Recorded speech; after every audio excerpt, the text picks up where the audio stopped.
more than 800 people have been killed in an explosion at Al-Ahli hospital in the Gaza Strip, Al Arabiya reports. Hamas terrorists blame the Israeli military for the deaths. Israel claims that the hospital was hit by a rocket from an Islamic Jihad paramilitary group. The entire world should know it was barbaric terrorists in Gaza that attacked the hospital in Gaza and not the IDF. Those who brutally murdered our children also murdered their own children. Benjamin Netanyahu, Prime Minister of Israel, on social network X, formerly Twitter.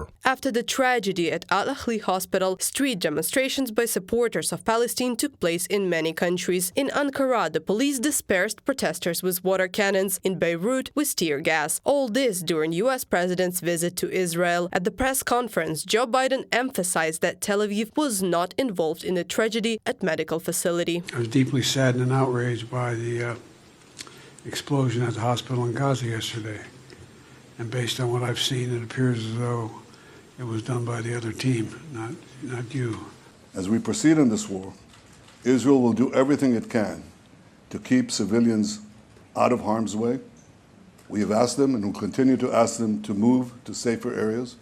We'll continue to work with you, Mr. President, to assure that the minimal requirements are met. One of the intentions of Biden's visit to Israel is to learn Tel Aviv's plans and goals for the near future. Also, according to White House Speaker John Kirby, the American president will ask Israeli side some tough questions. Overall, experts say that Joe Biden's visit to Israel is a clear political message. This message has many recipients. This includes Russia, Iran, and those far-right Republicans in the United States who oppose aid to Ukraine, arguing formally that too much money is being spent on it and even that the United States is undermining its own security this way. The President of the United States is not the only Western leader to visit Israel in recent days. German Chancellor Olaf Scholz also went to Tel Aviv. He expressed the solidarity of German people with Israel and also supported the state's response against Hamas terrorists. I unequivocally warn you that no subject should consider it a good idea to intervene in this conflict from the outside. That would be a serious, inexcusable mistake. In recent days, we have been conveying this message to everyone.